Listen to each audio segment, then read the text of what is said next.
Lo que pasó en la Hierbabuena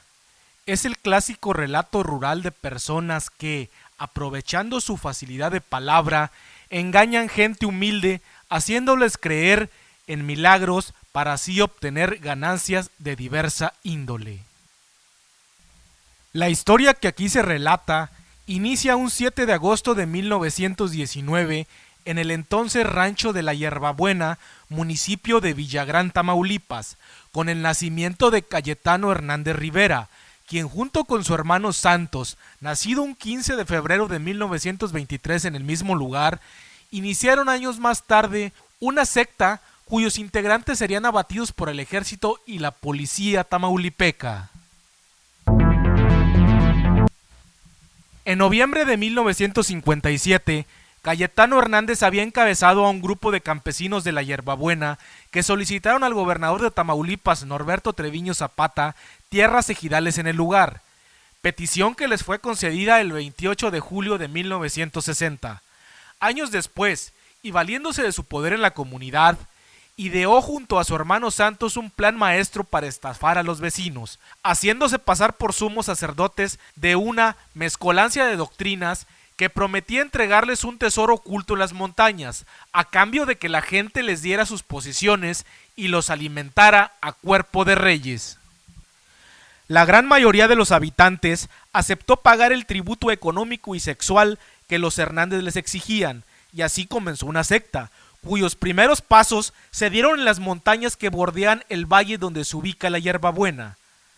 Luego, Santos y Cayetano salían del pueblo para comprar marihuana con el dinero que les daban y regresaban para compartirla con sus feligreses, que, dóciles por la droga, participaban en las orgías que organizaban. Las cosas estuvieron bien para los estafadores por algún tiempo, pero los integrantes de la nueva secta se iban cansando de no tener la fortuna prometida, ni señal de los dioses ni nada. Al tercer mes, los sectarios exigieron fortuna, a lo que los estafadores les contestaron que para ello necesitaban a una sacerdotisa y se fueron con rumbo a Monterrey en busca de una prostituta a quien usar como tal. En Monterrey dieron con Magdalena Solís Castillo y su hermano Eleazar, que fungía como su proxeneta. Los Solís eran originarios del ejido José Delgado, municipio de Mainero, Tamaulipas, colindante con la Hierbabuena, por lo que era de suponerse que conocían a Cayetano. La idea de ser parte de la secta de los Hernández le debió caer como anillo al dedo a Eleazar, pues tiempo atrás él había querido fundar una en su ejido, pero las autoridades comunitarias se lo habían prohibido, motivo por el cual había emigrado a la Sultana del Norte. En esa época, Magdalena tenía 16 años y llevaba tiempo ejerciendo el oficio más antiguo del mundo, así que la oferta de convertirla en una diosa debió parecerle un verdadero milagro.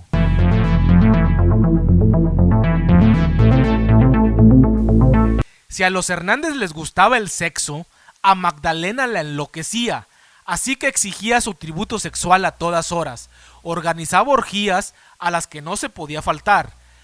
A los pocos días, los delirios de ser verdaderamente una diosa la poseyeron, la droga corría por todo el pueblo y los Hernández estaban permanentemente marihuanos, y Eleazar, a sus 21 años de edad, estaba satisfecho con la parte de sexo y droga que le tocaba.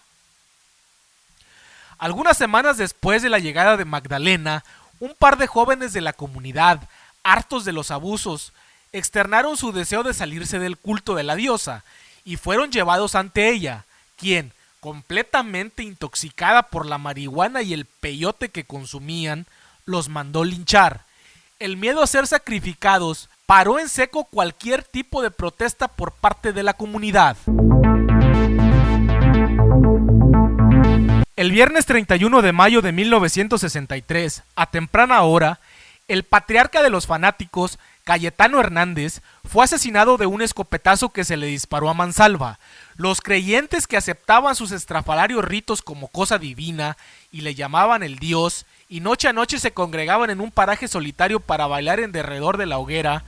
se encendieron al saber la noticia de su muerte y dieron comienzo a una orgía desenfrenada que culminó con la persecución y muerte de los habitantes que no eran adeptos a su culto. Lo cierto es que Cayetano fue asesinado por un miembro de la secta que intentaba ganar la gracia de Eleazar Solís y de su hermana, pero trató de desviar la atención y le echó la culpa a Celina Saldaña, una mujer de hogar que fue perseguida a garrotazos y finalmente sometida a la impotencia. Otro grupo persiguió a Héctor Arias, un campesino originario de La Boquilla, Nuevo León, que estaba en la comunidad visitando a unos parientes y quien también pagó los platos rotos. Ambos fueron acorralados tras la persecución y atados a unos postes en un terreno solitario del centro del ejido. Santos Hernández y los Solís incitaban a la gente diciéndoles que el fuego purificaría sus espíritus. A la mujer y al hombre se les quemó en medio de una fenomenal pira sin que nadie hiciera caso de sus gritos. También fue golpeada salvajemente Florencia Valderas Martínez, solo que el oportuno socorro de la policía evitó que muriera en manos de sus coterráneos. Otros periódicos de la época, como El Informador de Guadalajara, señalan que también murió en la hoguera Armando Ariza Lerma. Un niño de 14 años, llamado Sebastián Guerrero, contempló el sacrificio y aterrado huyó del pueblo y caminó 25 kilómetros hasta llegar a Villagrán. Cansado y aparentemente delirante, Sebastián le contó a la policía lo que ocurría en la Hierbabuena. Al parecer nadie le creyó, solo Luis Martínez, agente de la policía secreta con varios años de experiencia, quien de inmediato solicitó refuerzos a Ciudad Victoria. En la capital tamaulipeca fue movilizado un contingente al mando de los comandantes José Inés Infante y Juan Piña, de la Policía Secreta de Victoria. En ese grupo también iban los agentes Román Juárez, jefe del mismo, Jesús Santillán, Antonio Pérez, Ángel Torres Balboa, Octavio Cruz Alemán, Manuel González y Juan Rodríguez Briones. El periódico El Porvenir de Monterrey entrevistó días después por teléfono al agente Juan Rodríguez Briones, quien era atendido en el Hospital Civil de Ciudad Victoria debido a sus heridas en el enfrentamiento, y dijo que como a las 5 de la madrugada del sábado 1 de junio de 1963 llegó el grupo policíaco a la Hierbabuena, después de recorrer la distancia que hay entre Ciudad Victoria y el ejido toda la noche. El agente dijo que en la primera casa que encontraron en las goteras del pueblo aprendieron a 2 campesinos, los esposaron y los hicieron que los llevaran hacia donde estaban los líderes de la secta, añadiendo que al llegar a una casa que parecía solitaria, fueron recibidos a tiros por un grupo de personas muy numeroso. Estos hombres eran Santos Hernández y sus adeptos, quien al grito de "Adelante con Cristo", recibieron a balazos a la policía. Rodríguez Briones no pudo decir cuántas personas había ahí dentro, pero a juzgar por los disparos eran por lo menos 20. Dijo también que en el tiroteo vio caer a varios de sus compañeros, entre ellos al agente Luis Martínez Hernández, añadiendo que él recibió también un disparo en un costado izquierdo y ya no pudo darse cuenta de nada más. El periódico El Informador de Guadalajara dijo que también fallecieron en el tiroteo los agentes policíacos Gregorio Briones, Alfonso Nava, Guillermo Ramírez y Guadalupe Ramírez. El saldo del tiroteo fue de 14 muertos, 15 heridos, 4 de ellos muy graves, y 40 detenidos. Entre los muertos estaba Sebastián Guerrero, el niño que los había llevado a los policías, así también como el líder de la agrupación, Santos Hernández, hermano de Cayetano. La policía victorense informaba a los medios que por la noche del 1 de junio llegaron a los separos 40 detenidos, entre ellos muchos niños y mujeres. La redada fue general. Se suponía que para esclarecer después el caso y deslindar responsabilidades. En Ciudad Victoria, el doctor José Hernández, director del Hospital Civil, dijo a la prensa que había recibido a numerosos heridos, entre ellos a los agentes Cruz Barrientos, Guadalupe Nava González y Juan Rodríguez Briones. En la ciudad de Linares, Nuevo León, colindante con esos municipios tamaulipecos, el teniente Juan Cruz Cárdenas, del destacamento militar de La Plaza, reportó que cerca de la medianoche, un grupo de soldados al mando del mayor Rogelio Gómez había pasado por ahí. El convoy estaba integrado por el referido mayor, 4 oficiales y 57 soldados a bordo de 6 vehículos militares. La comandancia de la séptima zona militar no tuvo ninguna intervención en el caso, y así lo hizo saber días después el jefe del Estado Mayor de esa dependencia, coronel José Durán Almaraz, agregando que tuvo conocimiento extraoficial que la intervención se dio por parte de 2 pelotones de la 8ª zona militar con residencia en Tancol, Tampico, Tamaulipas, quienes llegaron en la noche al ejido para controlar la situación. Magdalena Solís y Eleazar Solís escaparon del tiroteo, pero fueron encontrados poco después ocultos en una granja cercana, en posesión de una gran cantidad de marihuana.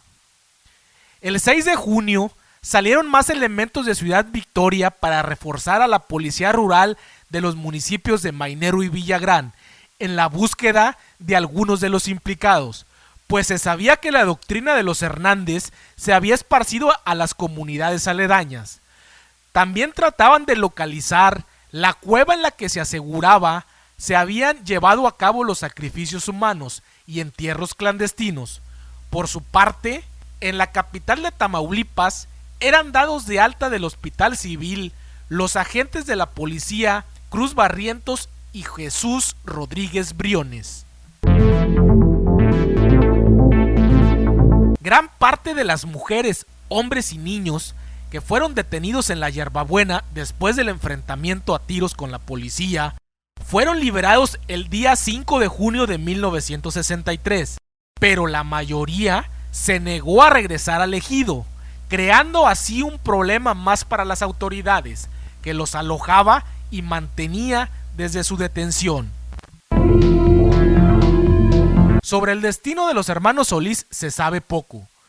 Los cronistas de Ciudad Victoria señalan que pasaron cerca de 25 años en prisión y que tras salir de la misma se les perdió el rastro. Lo único que se sabe es que Eleazar Solís murió en una población tejana a principios de la década de los 2000. En Ciudad Victoria corre el rumor de que algunos de los agentes que participaron en los hechos de la Yerbabuena fueron muertos a tiros en la delegación que estaba en aquellos años en las calles 15 y 16, pero esto es totalmente falso, ya que los agentes que murieron en ese lugar fueron Enrique Sámano Ruiz y Marcelino, aquellos a los que mató años después el famoso quemador, y que nada tiene que ver con los hechos ocurridos en la Yerbabuena. Sobre Juan Piña, uno de los principales agentes que participaron en los hechos de la Yerbabuena, se sabe que murió ya de viejo.